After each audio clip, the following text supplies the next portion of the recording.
ale mě to tady stát nebude, vole. Tak nevím, jestli tady nezamknu řízení radši, vole. Kdyby si to někdo chtěl učit? Jo.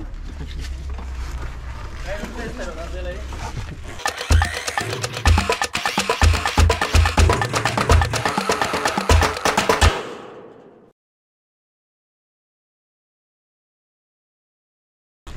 Hele, jsem rozbil úplně, tyhle.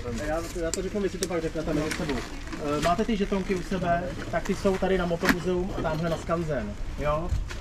Motomuzeum je jenom koukací, ve skanzenu pak je ta soutěž a nějaká ta hledačka. Já to budu si dát na bočnu. Další oranžovou veskrátku. Jo. Tady kolega nemá žetonky, ten přijel pozdě. protože píchnul po cestě. Žetonky ještě mají u registrace, tak si oni když tak řekněte. Ta je u toho skanzenu. Jo, tam sedí, nebo stojí stejní lidi v oranžových vestách, tak se jich zeptejte, jenom u koho by mohli získat žetonky domů do toho. No jo.